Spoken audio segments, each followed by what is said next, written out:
Good morning and welcome from Chiang Mai, Thailand. We're here at the beautiful Wat Ban Pong, not far from where Melody and I live. And I'm kind of reminded as I walk around here, everywhere you look, you see the prayer bells. And the idea for many Thai Buddhists is to go and say a prayer and ring the bell so that somebody will hear. Somebody will hear you. That your prayers will be answered. And it's kind of a sad thing to think that you might pray and there be nobody there to answer. And yet that's kind of what happens in Buddhism. You follow along with the teachings, but there really is no one to answer. As we walk, and you'll start to see some of these beautiful carvings, carvings out of concrete, by the way, of the elephant, the mythical elephant. Very, very strong, very, very powerful creature.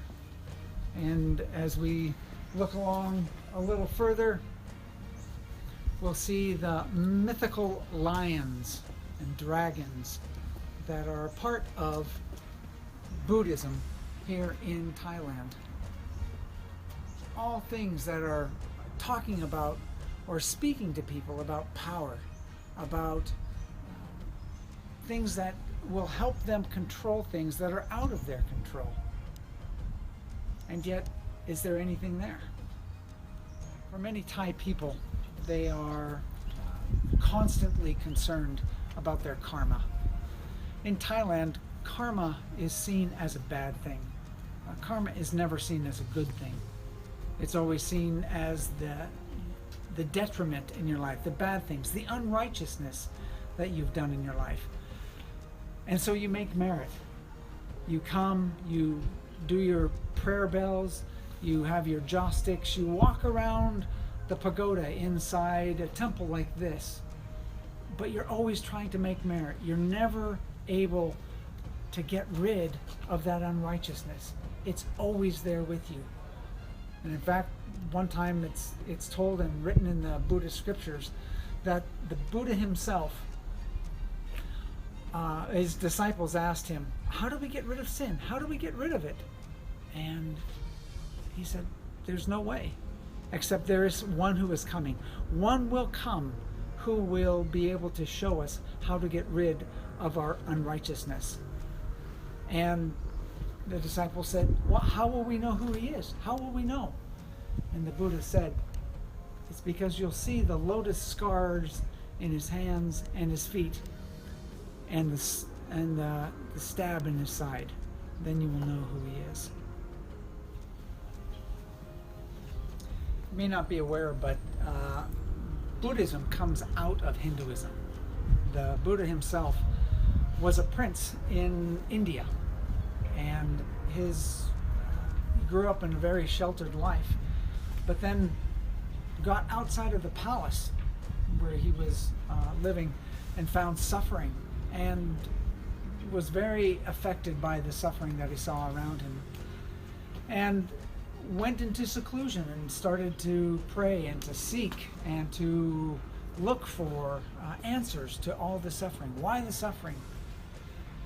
And his conclusion was that suffering comes from the desires in our heart. What are those desires? The desires for love, the desires for peace, the desires for money, the desires for greed.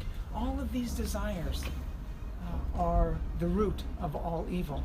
And so for a Buddhist, at least here in Thailand, the desire is to get rid of all your desires, which seems a little funny, but it's true. Yeah, how do you get rid of all these desires? How do you get rid of the desire to eat? How do you get rid of the desire to love your children? It's quite a conundrum. Most anthropologists will, as they study in Thailand, as they study the belief systems of people here in Thailand, actually most of the belief system here in Thailand is Hinduism, with a veneer of Buddhism over the top of it, as well as animism. So you get a mixture of Hinduism, Buddhism, animism, all kind of wrapped together into how many people believe. And that'll be different here in the northern hill countries, here in the mountain areas, and how the people believe, maybe more animistic than the lowland people. And yet it's all of this wrapping together, but it's all trying to find a way, trying to find peace, trying to find a way to get rid of your unrighteousness. And it's one of the main reasons why Melody and I live here, is so that we can share with those that we come in contact with the peace that we've found through Jesus Christ.